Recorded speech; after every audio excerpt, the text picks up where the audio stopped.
Hi, Ray. Well, welcome to the program. So, how long have you worked for the city, and what positions have you, had responsibilities for? I've worked for the city for a little over 3 years now, and I'm the planning manager. I started out as the community development administrative supervisor. So now I'm working on all of the HUD funding, all of the inclusionary housing, and we're also responsible for working with a coalition on homeless services and money and funding. Right. Sounds like you're a one-stop housing a center. Definitely, definitely. Well, you mentioned the homeless, so that's really topical, a major issue for Monterey County, for the city of Salinas and other cities, a national problem as well. So I read where the population increased in terms of homelessness 57% over 1 year in the city of Salinas. It was in excess of 23 or 27 countywide. It seems like we in Salinas had a disproportionate, significant increase in the population. So maybe you can tell us what that means in terms of the population growth and what might be happening.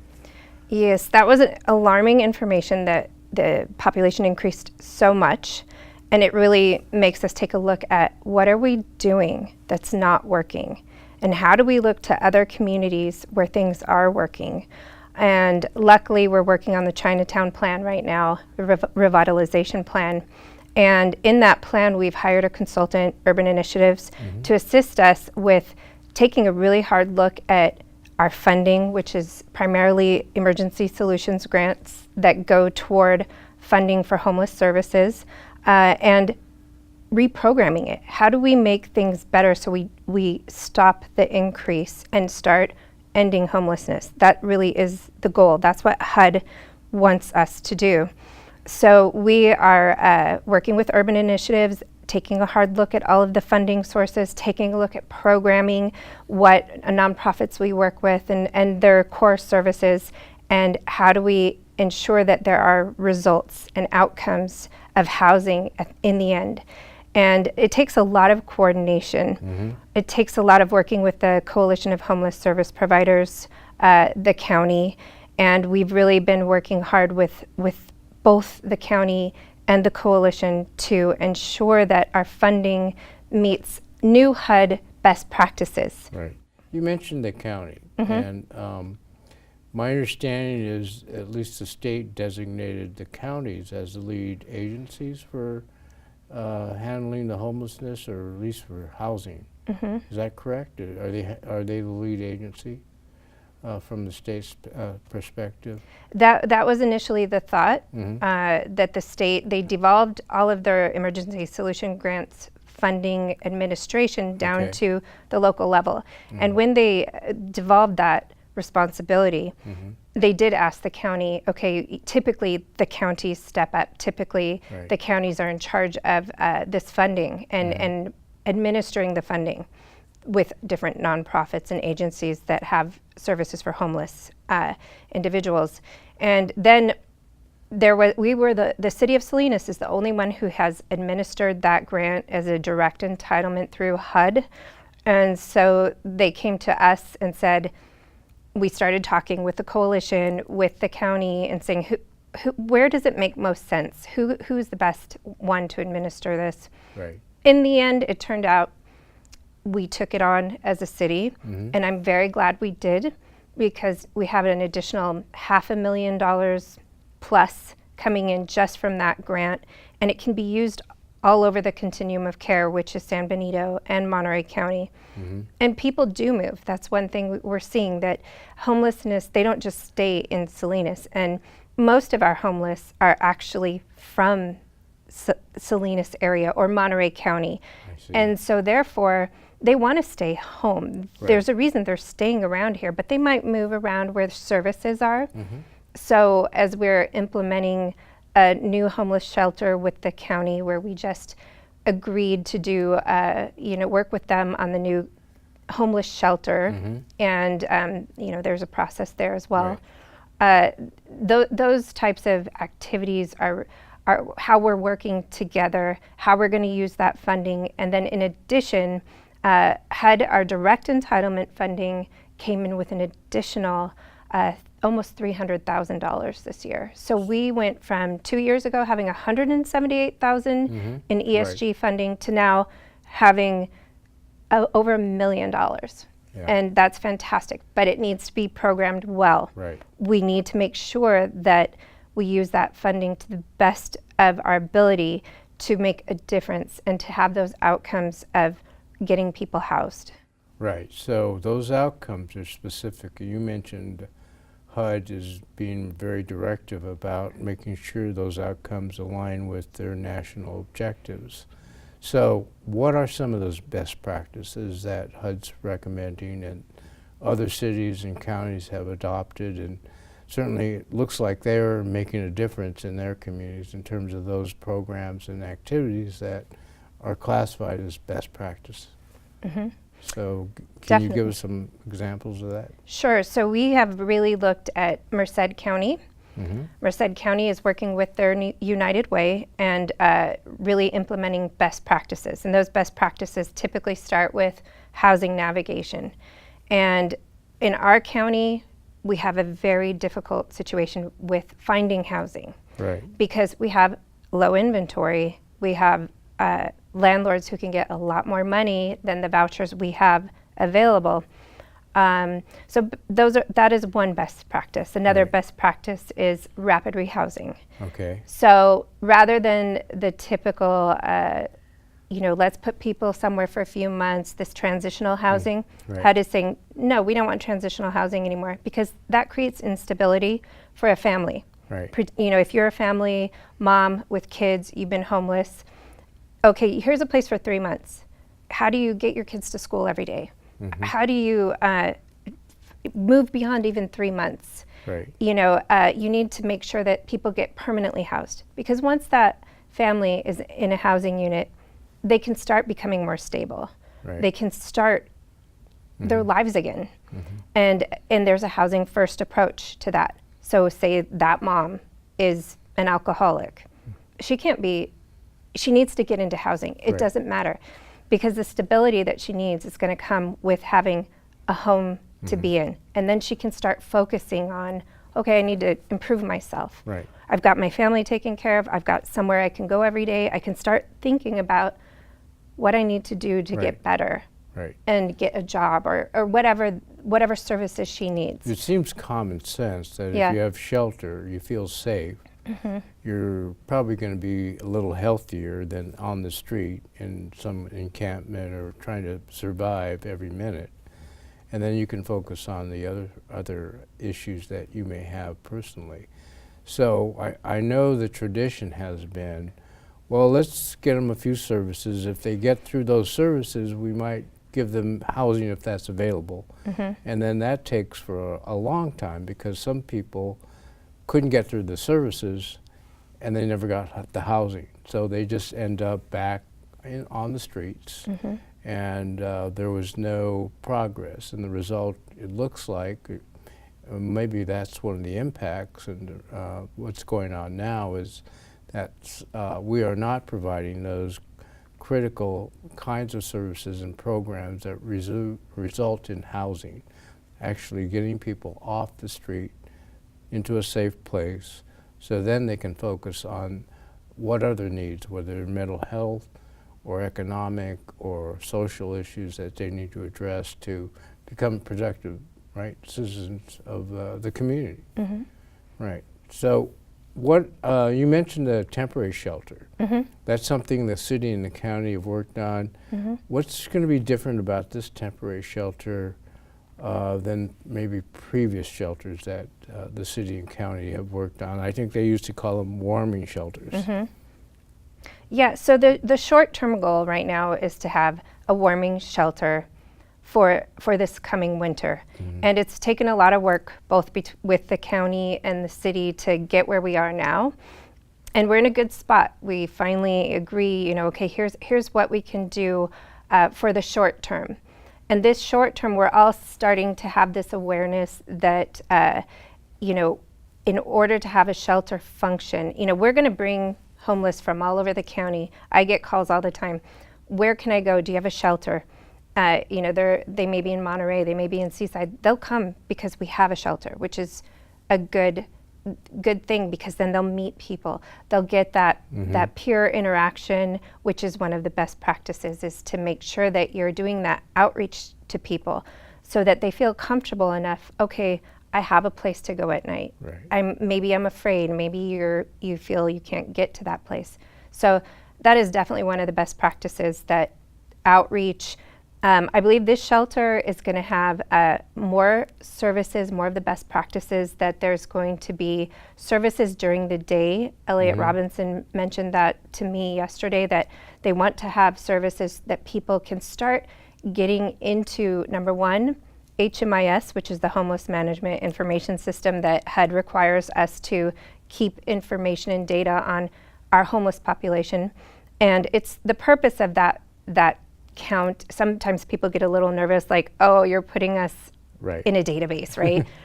But it's so that we as a city know how many people we have out there, what kind of problems do they have, how do we serve them with whatever they need, because there's a need there. Right. We need to determine what is that need, and how much of this service do we need, how much of that service Right. to meet the most pressing needs of our population that have those needs.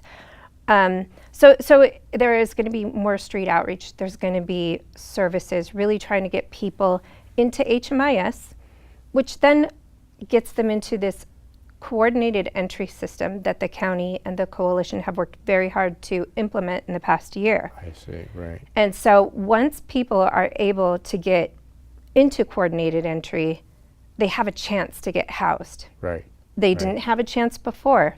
Right now, that's pretty much all of the service providers are pulling into coordinated entry run by the coalition. Okay. So all of our service providers are out there doing HMIS, doing coordinated entry. So that's helping all of us understand, okay, and it prioritizes people to be the most vulnerable, rise to the top. Okay. So as I go to Chinatown quite often, you know, to see the population, and I walk down Lincoln, and especially when we have, you know, the service van, the medical van there, and I see people waiting who are in wheelchairs, who are elderly, and those people should rise to the top. And maybe we get them into they hopefully get them into housing, right? And they may be dying. Right. They're already dying and languishing on the streets. And hopefully we get them into housing, and at least get them, and it may be prolonging their life and improving their life. And hopefully we're able, with all of the additional $1 million, to get as many people as possible up into housing. Right. And so we are going to have a big event on November 18th in Chinatown. Okay. As part of the Chinatown plan. And this event we are calling a Chinatown Block Party. Great. And the theme is First Steps to Housing. We want people to start taking those first steps to be housed. Because a lot of time, and I'm realizing the population out there, they don't even have a clue. How do I get into housing? Right. Right. Well, the first best practice, I've got to get somebody and say, hi, I'm Anastasia, what's your name? And I have some friends out in Chinatown, I know them by name. And, you know, they start getting comfortable. Okay, maybe what you're telling me is true. Maybe you really do want to get me housed, Right. you know? Right. So, and then we start looking for that housing. We have housing navigators out there finding landlords who are willing to rent with a Section 8 voucher. We have the vouchers out there through the Housing Authority. They have we know at least 74 set aside for homeless individuals. So that's another asset, a resource we can use with that best practice. Right. And so now we have the housing navigator finding a place to rent and willing landlord, and now they're housed. Right. So that is kind of the steps that we all have to go through. So when we talk about the shelter and its temporary nature, in other cities there appears to be permanent shelters that are more decentralized. So they're not just in one place. They might be throughout the county, depending on need, location, geographic area, coverage. Mm-hmm. So how will the temporary lead to the permanent shelter or shelters that probably are very desperately needed in this county? Yes. So the discussions have already begun Okay, that we need more than just a shelter in Salinas. We need one in over, on the peninsula somewhere. And the South County, they just received a big grant to have some services there. So that's really good for the South County because it is a long distance. right. But they do have less homeless population than we do. I think it's primarily, the peninsula and the city of Salinas. All right. And so, we want to have a temporary shelter this year, Okay. at this location. But we're all working really hard to have 1220 be the permanent because there are services there. They can walk right over to services with the county, services they need to help them, Right. how to get on Medi-Cal or Medicaid and, all of the things that they need to do to get some income and start rebuilding their lives. So that's why it's great that that location is happening. Right. So it's going to take a lot of work, Yeah. and we've discussed, begun discussing how do we make this timeline as fast as possible. We've got to, do environmental work out there. We've got to, Right. find out what the site conditions are, and then we really need to align our funding Right. to make it happen as fast as possible. And we look to our neighbor, San Benito County, and we've done a lot of research, and it's great we have this grant that we're administering for 2 counties because we've really been able to look at budgets, look at models. How does their model work? How does their budget work? How are they sharing in cost? How are they doing things? Because they actually decreased homelessness in that 2-year That's time frame. amazing. That Right. really is amazing. And they're our neighbor, so they're Right. doing something right. And what they've been doing is they've had the warming, not just a warming shelter, but they brought in those services from the county. The county has been running that directly with great woman Christina Soto. I mean, she's been amazing to see how what they're doing there. And so that facility has taken people, and they have a rapid rehousing budget.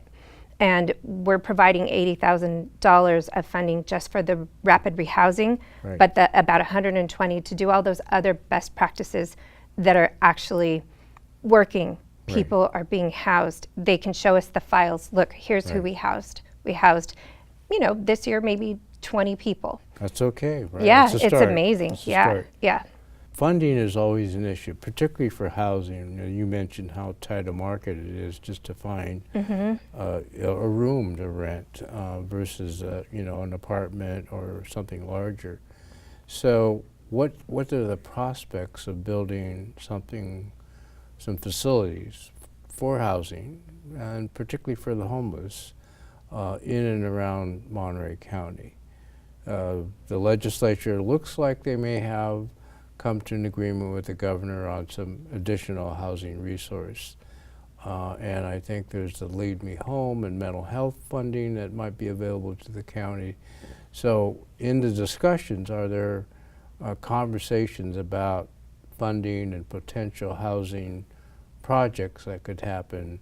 Because rapid housing needs, like you say, you need to have the space or the housing to make this all work, and that's kind of a very tight market right now. So Right. what might be some possibilities there? I mean, we are super excited about the Mid-Penn development, Right. and that development is just key to the type of housing that. Could you describe that? Sure, yeah.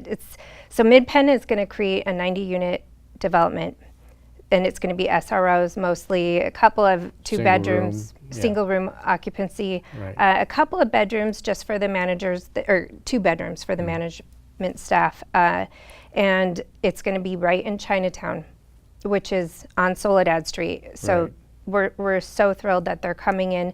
But the main thing that is coming with that housing is the supportive services. So it's not just housing. Right. That housing will have supportive services, and it will allow people with 0 to 30% income to live in those units. So it's very highly subsidized. and it also comes with services. So if people feel like, you know, somebody's there to watch, how are you doing being housed? What do you need? Right. And, you know, we look at interim housing. We have Sunflower Gardens, and I remember I've been there, visited most of interim facilities, but you see this model where there are people there, and if somebody's having a hard time, and then they have group meetings. They have staff to go to help them with what they need. Right. And that's the supportive housing. So Okay. it's very expensive to build, but it's Right. very needed. We're going to need a whole lot more of it Right. in the future.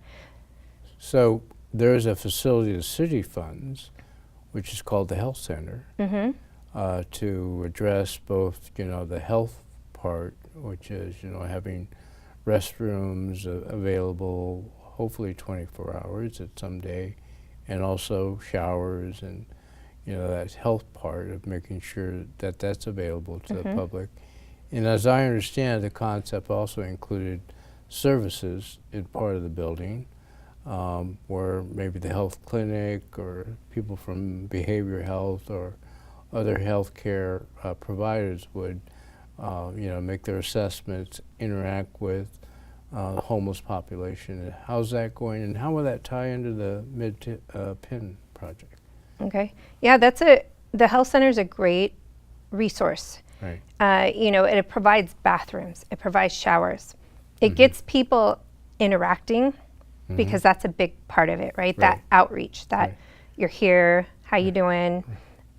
Keep getting them into services, keep getting their trust. So it's a trust builder for the Yes. community. And it really allows people to have somewhere to have a healthy space to go to the bathroom. And I go there a lot, you know, for meetings, and I use the bathroom myself. It's clean. Right. It's nice. It's what people deserve. Right. You know, I've had homeless individuals in the community say, my mom can't get, it's really hard, I can't rehab the house. I said, go there, take a shower. Right. Anyone can use it. Right. It's ADA accessible. So I think the tie-in to the Mid-Penn development for that health center is keeping people, this is when they see that, wow, there's this building, and I might be able to live somewhere in that building. Right. I might be able to get into HMIS and Right. into coordinated entry here at this health center. And then I too could be housed. So for people living on the street right now, my understanding, and I've heard this through many communities, is when they start seeing people move up and their peers make it into housing, it's a revelation. Like, wow, I might be able to do that too. Right. And if we have a center there that's bringing in county services, talking to people, and bringing, we know, needle exchanges, there's health there. It's health housing in that building. And it's a meeting space too. I go to countless meetings over there. Right. It's bringing the community there together with that message of, you're welcome, Right. you can come here, you can Right. take care of yourself And you have the physically, and we're going to get you housed. We're going to Right. try our best to get you housed, because that's our end goal. Right. Right. And we have to stick to it. Right. Well, this sounds very optimistic. Yes, I know. And it sounds like, I mean, you're in the trenches every day with these issues, and oftentimes you see the problems and you know the solutions, but convincing others and making sure people sort of connect the dots and figure out, well, the direction is this way, not that way. So it sounds like social service providers, the Coalition of Homeless Service Providers, the county, both social services and their health department, which are key, are starting to figure out a better way to start embracing these best practices and a different outlook in terms of what to do about the homeless. So it's not so much about we don't know what to do. Right. We just need to adopt the best practices, right? And execute those as best we can, and then we'll see some results. Is that basically kind of where we are right now? Yeah, and yesterday I was at a leadership council meeting Yeah. with the coalition, and that was brought up. We had a veteran group providing their statistics and how they've had success. And they have 190 vouchers for homeless. veterans, and they have been able to fill 180 vouchers. That means 180 veterans are off the street because That's of their great. efforts in Monterey County. Wow. So it works. Right. And they are using the best practices. They have the street outreach. They have the housing navigators. And people get into permanent housing. Right. And there's support. They follow those veterans. They make sure they're supported because it's more, I think, scatter site. That means they can find an apartment anywhere. Right. But you still need to support the people that are in those apartments. It's a lot of work. Right. There's a lot of funding that needs to happen to make that happen. And a lot of my agencies have asked that, like, well, what do we do once we get them housed? How do we keep them there? How do we keep paying for the supportive services? Those are paying for the supportive services is probably the hardest Right. thing. You get a voucher, okay, it's guaranteed. HUD pays for it. Right. But getting someone to come be that person's support day after day, year after year, that's a tough task. Yes. And but it works if you can pull all of these resources together. Right. We know that. Right. Clear evidence that it happens. Right. So how do we pull our resources together as a county to make sure that happens for people, for individuals who really need it?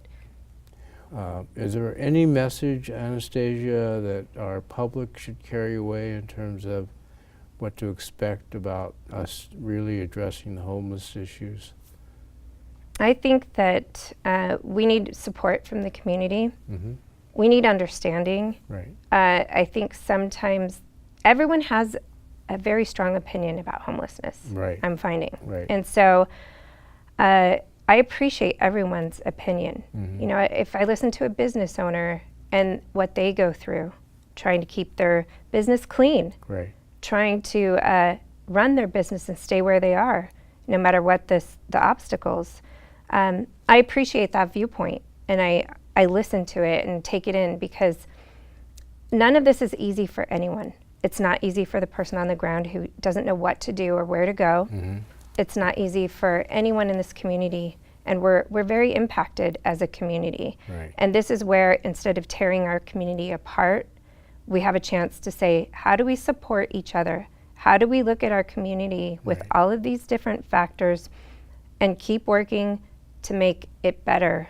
And this event on November 18th is a community, you know, I was out there one day, here's this New Harvest Church out there handing out all of these things, little hand knitted items, and just beautiful that somebody in the community came there and said, I want to help. Right. Right?